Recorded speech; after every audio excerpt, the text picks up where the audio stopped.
Heavy Metal Truckers here.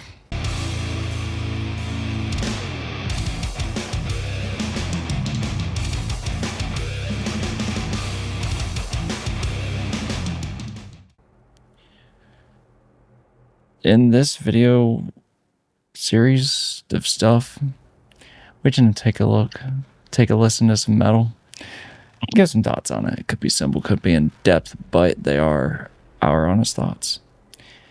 And in this video, we are giving our album review of the Amity Affliction, House of Cards. House of Cards, Amity Affliction. Yep. So, may the review begin. Hello? Hello? Hey, we're here. Uh-oh. What happened?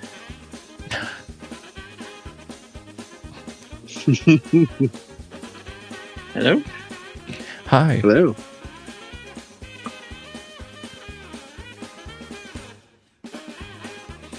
So, how's life?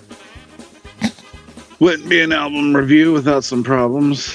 It'll be a fucking ordinary video without some problems. You're absolutely right. Hello? Hey. Hi. No, like it all of a sudden froze. Nobody could hear. I couldn't hear anybody. And then, so I got out and I tried to get back in and it said the call was gone. Like there was no call.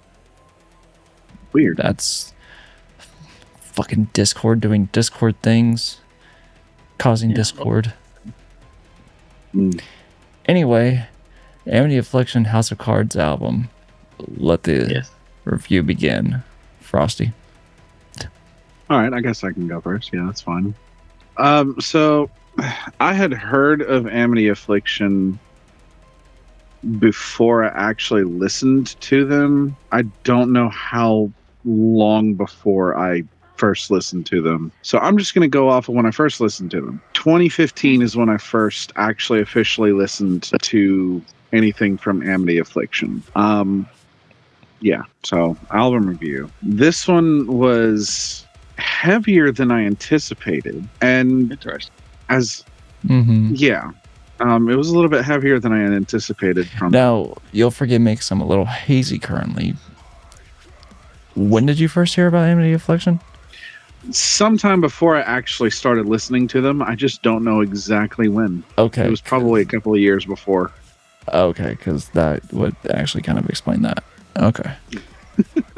I mean, don't get me wrong. I've gone back and listened to like their older stuff as well, so it's not like also perspective of times, I suppose as well. Yeah. But anyway, the album is it's a little bit heavier than I had anticipated because I know like some of their albums from recent years were a lot lighter, and well, maybe not a lot, but they felt lighter than this one. I had this on repeat almost all week. You guys will forgive me the laughing I was doing. I'm also speaking to my wife while he's doing that, and my wife is very good at making me laugh. So, anyways, go for it. But yeah, no, I had this on repeat almost all week. I mean, I did do the other album that we had to listen to as well, but the other album, it was essentially this one that I had on repeat, and it, as I just kept re-listening to the songs and trying to get a better perspective on it, I was slowly starting to make almost feel like this one was better to me than their album from what was it? I think 2018. No, not 2018. I think it was 20. I don't know. It was like a few years ago. This is the only album I've listened to recently, so. But yeah, no, this one slowly became like one that I really, really liked a lot. Okay. I want to say it's my second favorite album by them so far. What would be your first? My first one, I don't remember the name of the album, but it's the one with the song called Pittsburgh. I have no idea. Yeah, I have no idea. Viewers, you will know. I think that one came out. It was either 2014 or 2016, somewhere Oh around shit! there. One thing, I might because I brought up the track listing for this album. I can look and see which album it was. What song was called? Pittsburgh, you said? Yeah, Pittsburgh.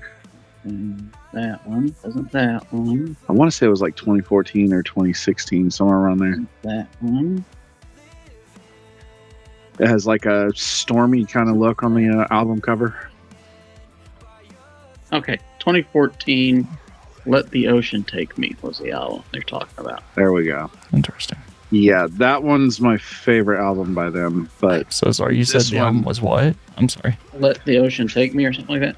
Okay, because as soon as you said that, all I could think of was As I Lay Dying, An Ocean Between Us. My bad. Sure, yeah, no, this one became my second favorite album after just constantly listening to it. And Okay. that is with one of the tracks on here being I wish it wasn't on this album at all. Just at all. Which track is that? Bleed. Lead. Oh, okay. I could not get behind that song at all. My favorite song on the album is a difficult choice because there's two that I thoroughly enjoyed to the point where like they're kind of like the top contenders. I want to say "Reap What You Sow" is my favorite song on the album. Okay. Yeah. Oh. Almost beating out Pittsburgh as my favorite song by them, period. But yeah. If I had to give this album a rating, I would give it a 4, and I don't want to give it any higher because of Bleed. I desperately don't like that track. Okay. I want to give it a higher, but I can't. I cannot. Bleed was just, oh. Yeah, and then I hated the intro and break these chains. Couldn't stand the intro to it, but there we go. So 4 out of 5. That's what I got. It was an amazing album. I absolutely loved it. I had it on repeat, and yeah, I would just skip over Bleed. Gotcha. Did it happen again? Hopefully not. Did it Hey, oh, Hello. shit. You're kidding me? happened again? I have an idea.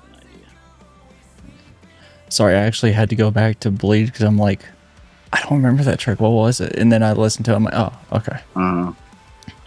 Okay. I think Hi. I think it could be because I was on the wireless, and the wireless here is kind of iffy. Yeah. Right, so where were we?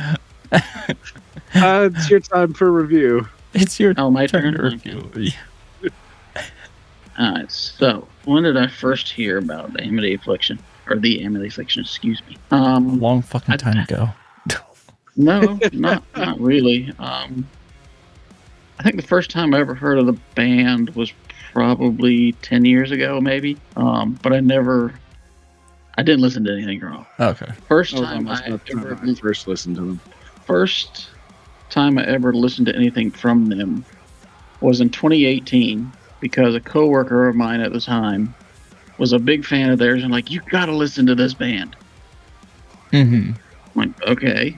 So I made it through 2 tracks and was like, this shit ain't for me. Like, It depends on what tracks. I could probably. You made it through I one. couldn't even tell you. You made it through one? I made 2 tracks. Because the first one, I'm like, okay, well, maybe, this is just a thing. Let me listen to another one, see if this is Yeah. normal. And like, yeah, okay. It was probably because of their just straight metalcore album. Because you said 2018 is when you first listened to them, and I think that's that album that had probably the most metalcore sound out This of all was of a them. full-on metalcore album here. Mm-hmm. Very modern metalcore album. So anyway, I tried, go into it with as much of an open mind as I could, considering I only heard like 2 songs before. And then you had the little intro thing, which that actually wasn't too bad. It had a little kind of like a horror movie feel-esque thing to it. Mhm. And then you went to Kickboxer, which was probably the only bearable song on the whole album.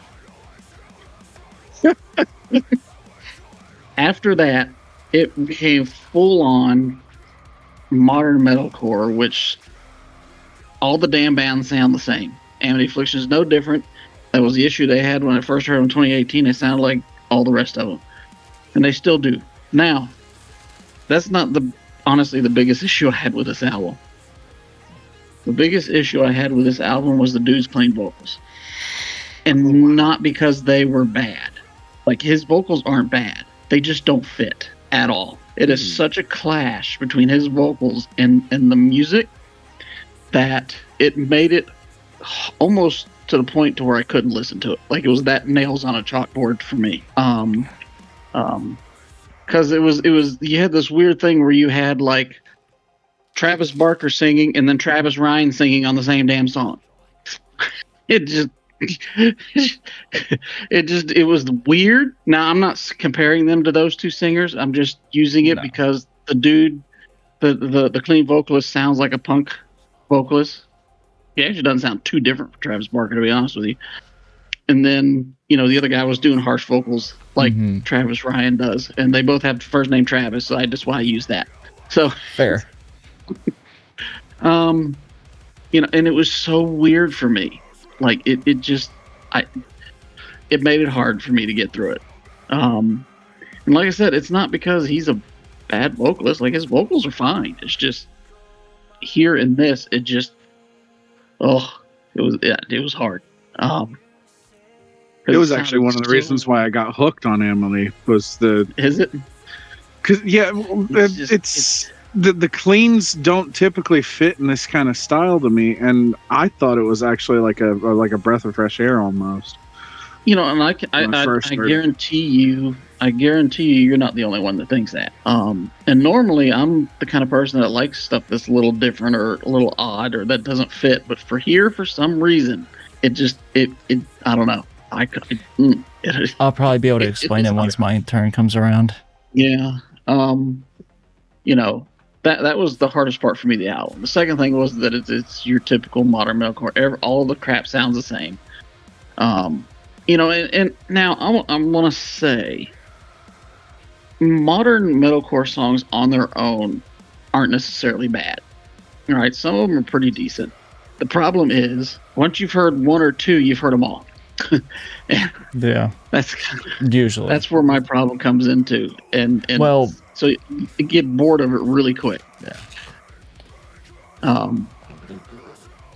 So now for what they're doing, and the style of music they're doing and everything, they did an excellent job. I can see why Frosty or other people who would listen to it would really enjoy this. Like, 100% get it.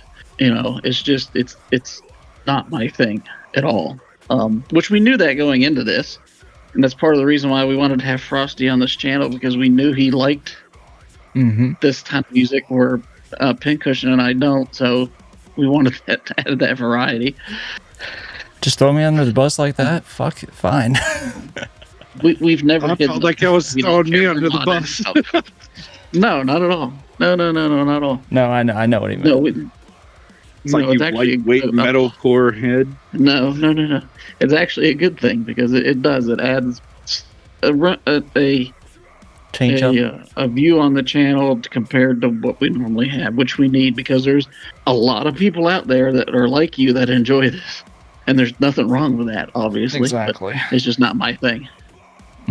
Yeah. So yeah, like I said, the first song was decent, but it had no vocals. I just liked the feel of it, the horror movie feel. Song 2, Kickboxer, was the only one that was somewhat bearable, and that was probably because there really weren't any cleans in that. Yeah, there weren't. And then from there, no, I don't remember. If there weren't many in that second song. I don't think it's gonna be working. And then the rest of it just I struggled. I did. So for a score for me, I was debating the scores. I'm like, am I going to give this my biased score or an unbiased score? Because they would be pretty different. Not drastically different, but I was different. about to say, are you able to do average like I typically do? That's what I'm doing. That's what I'm going to do. because the average between my biased and non-biased view would be about a 2.5 out of 5. Because it's not bad for what it is. I just, between the vocals and me not being a modern metalcore guy or modern any core guy, for the most part anyway, it's just not for me. Right. All right. Well, I guess it's my turn then. I fucking loved it. Holy, what? Fuck no, I didn't. I was gonna say. Don't mess with me, boy. So to do our normal intro with this, I first discovered Amity Affliction. My fucking god, when was their first album released? Their first album? Yeah. Like 2008. Yeah, 2008. That's when I first heard them. Because of some of the people that I used to be around in high school. And I could have a guess. And whenever I heard it, it was all right. Just maybe a slight bit more on the hardcore aspect. It was the way they did it that I wasn't the fondest of. Granted, this was also the era where I was kind of getting in. I was still into Under Oath, I believe, if I remember correctly. Sophomore year. So, okay, you know what? Let me look it up real quick. Okay, well, actually, what album from Under Oath was Writing on the Walls from? I think that's the name of the track. Holy crap. Yeah, we're talking about old. Yeah, no. What was the name of the song? I think it was Writing on the Walls. Yeah. Damn. That had to be 2007. Wasn't that one? Yeah, it was like around 2006, 2007. Come on, Jesus Christ. Actually, I'd probably recognize the album cover if I saw it. Define the Great Line. That's the one I literally just clicked scrolling down to. Yep. No, in regards to myself, that's what it was. My bad. But yeah, roughly around that time is whenever I was listening to Under Oath, and so I was more into what they were doing there, and I wasn't as much necessarily into the more hardcore aspect of metalcore. So I really didn't give them necessarily a chance. And later on, of course, as I went slightly heavier with some stuff, it almost like complete bypass what Amity Affliction was doing, and I just didn't care to hear anything more from them. And so whenever Frosty mentioned that they were making a new album, I'm like, oh, they're still around. Shit. And I mean, as far as like for me, of course, and I say that because most of the groups we used to listen to like that, they've died off. They've all disbanded, or to my knowledge, I have. And so I'm like, okay, I know they're metalcore. I'm not the biggest fan of metalcore, but now this is going to be more modern metalcore because I know how things go with this. And I'm like, I'm almost certain I'm going to fucking hate this. And so now I'm like, but people can prove me wrong. So I went ahead and listened to the first track.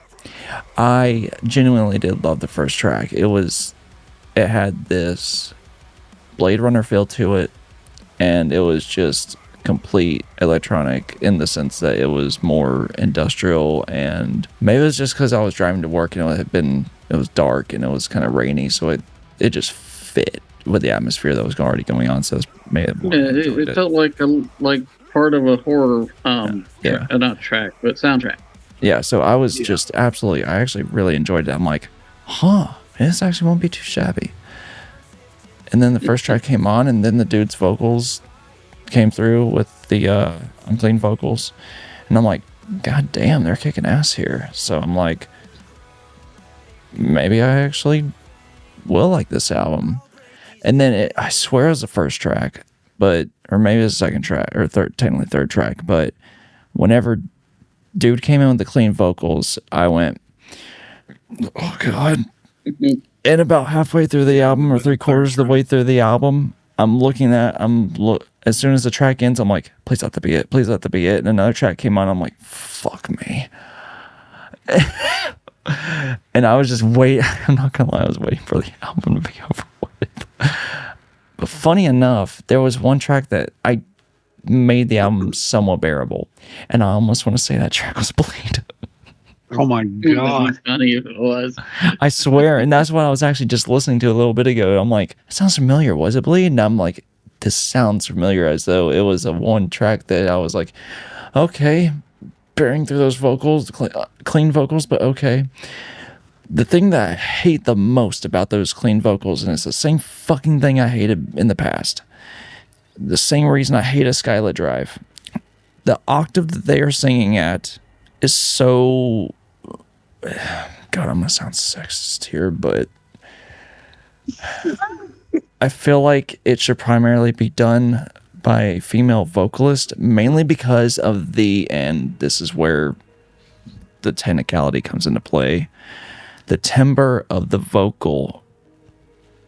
It messes with my head way too much, because there is a timbre within that certain octave that they're doing that whenever a female does it, it sounds pleasant. But whenever a male does it, it sounds like they're trying too hard, and that is completely disregarding whether or not that's their natural range.